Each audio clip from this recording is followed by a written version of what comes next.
생애상서 듣는 속은 항아리.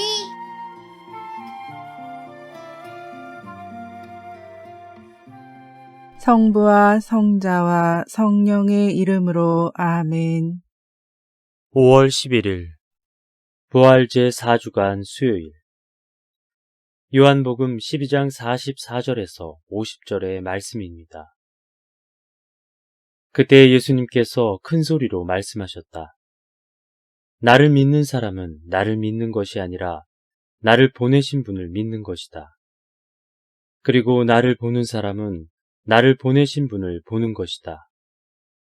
나는 빛으로서 이 세상에 왔다. 나를 믿는 사람은 누구나 어둠 속에 머무르지 않게 하려는 것이다. 누가 내 말을 듣고 그것을 지키지 않는다 하여도 나는 그를 심판하지 않는다. 나는 세상을 심판하러 온 것이 아니라 세상을 구원하러 왔기 때문이다. 나를 물리치고 내 말을 받아들이지 않는 자를 심판하는 것이 따로 있다. 내가 한 바로 그 말이 마지막 날에 그를 심판할 것이다. 내가 스스로 말하지 않고 나를 보내신 아버지께서 무엇을 말하고 무엇을 이야기할 것인지 친히 나에게 명령하셨기 때문이다. 나는 그분의 명령이 영원한 생명임을 안다. 그래서 내가 하는 말은 아버지께서 나에게 말씀하신 그대로 하는 말이다.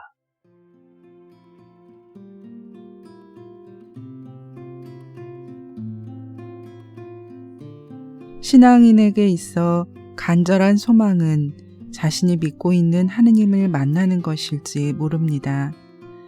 이런 신앙인의 소망을 오늘 복음에서 예수님께서 이루어 주십니다. 바로 하느님을 만날 수 있는 방법을 소개해 주시지요. 나를 믿는 사람은 나를 믿는 것이 아니라 나를 보내신 분을 믿는 것이다. 그리고 나를 보는 사람은 나를 보내신 분을 보는 것이다. 그렇습니다. 우리는 예수님 안에서 하느님을 만날 수 있습니다. 예수님을 믿는 사람은 하느님을 믿는 사람입니다. 그리고 예수님을 보는 사람은 하느님을 보는 사람입니다. 그렇듯이 하느님께서는 예수님을 통해서 인간을 만나시고 우리 인간은 예수님을 통해 하느님을 만나게 됩니다. 하느님께서는 우리 인간이 어둠 속에 머무르지 않게 하기 위하여 빛으로서 예수님을 이 세상에 보내셨기 때문입니다.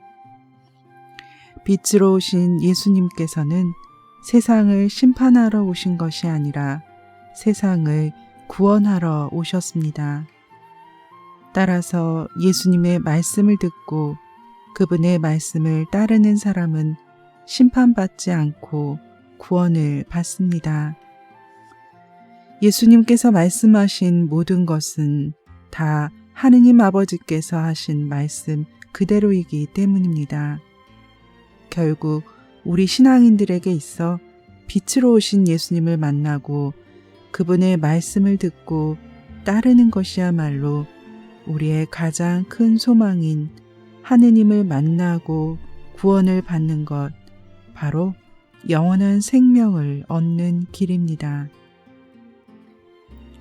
예수님의 말씀을 듣고 따르고 있습니까? 서울대교구 고준석 토마스 아퀴나스 신부님의 묵상글로 함께 했습니다. 성부와 성자와 성령의 이름으로 아멘. 많이 많이 사랑해 주세요.